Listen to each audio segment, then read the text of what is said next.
Leo Tolstoy. Translated by Constant Garnett. Book 2, Chapter 20. Vronsky was staying in a roomy, clean, Finnish hut, divided into two by a partition. Petritsky lived with him in camp too. Petritsky was asleep when Vronsky and Yashvin came into the hut. "Get up! Don't go on sleeping," said Yashvin, going behind the partition and giving Petritsky, who was lying with ruffled hair and with his nose in the pillow, a prod on the shoulder. Petritsky jumped up suddenly onto his knees and looked around. "Your brother's been here," he said to Vronsky. "He waked me up, damn him, and said he'd look in again." And pulling up the rug, he flung himself back on the pillow. "Oh, do shut up, Yashvin," he said, getting furious with Yashvin, who was pulling the rug off him. "Shut up!" He turned over and opened his eyes. "You'd better tell me what to drink. Such a nasty taste in my mouth, that." "Brandy's better than anything," boomed Yashvin. "Tereshchenko brandy for your master and cucumbers," he shouted, obviously taking pleasure in the sound of his own voice. "Brandy, do you think, eh?" queried Petritsky, blinking and rubbing his eyes. "And you'll drink something. All right, then. We'll have a drink together. Vronsky, have a drink?" said Petritsky, getting up and wrapping the tiger-skin rug around him. He went to the door of the partition wall, raised his hands, and hummed in French, "There was a king in Thule." "Vronsky, will you have a drink?" "Go along," said Vronsky, putting on the coat his valet handed to him. "Where are you off to?" said Yashvin. "Oh, here are your free horses," he added, seeing the carriage drive up. "To the stables.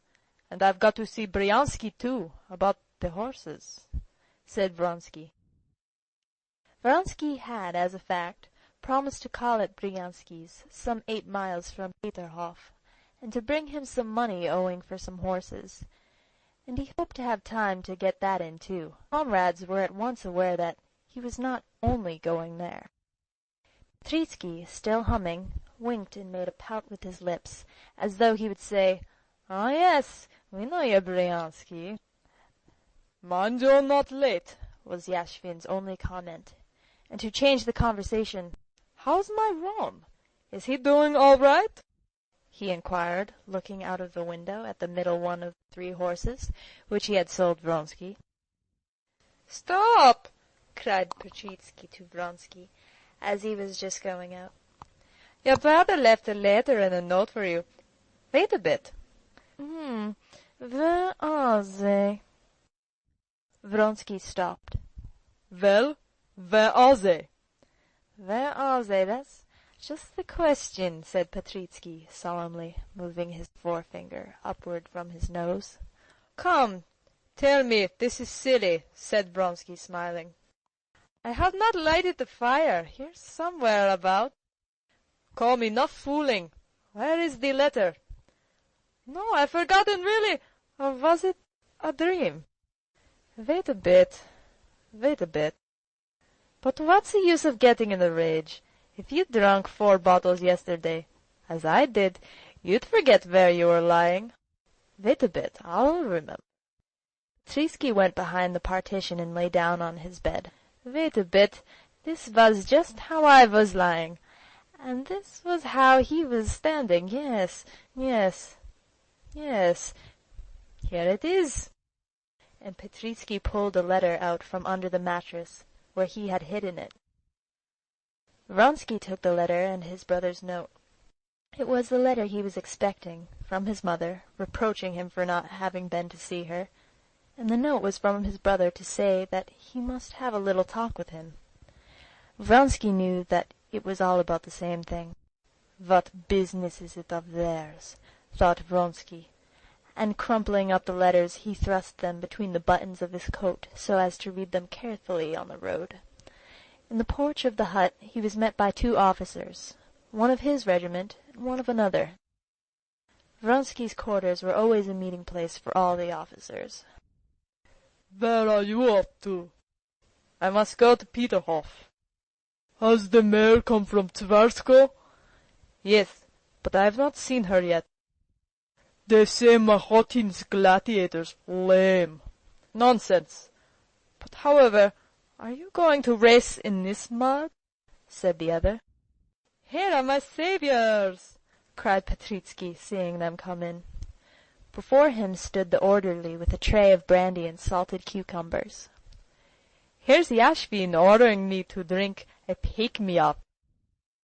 "Well, you did give it to us yesterday," said one of those who had come in. "You didn't let us get a wink of sleep all night." "Oh, didn't he make a pretty finish?" said Petritsky. "Volkov climbed onto the roof and began telling us how sad he was. I said, 'Let's have music, the funeral march.' He fairly dropped asleep on the roof over the funeral march." "Drink it up, you positively must drink the brandy, and then the seltzer water, and a lot of lemon," said Yashvin, standing over Petritsky like a mother making a child take medicine. "And then a little champagne, just a small bottle." "Come, there's some sense in that. Stop a bit, Vronsky. We'll all have a drink." "No, goodbye, all of you. I'm not going to drink today." "Why, are you getting wet?" "All right, then we must have it alone. Give us the seltzer water and lemon." "Vronsky!" shouted someone when he was already outside.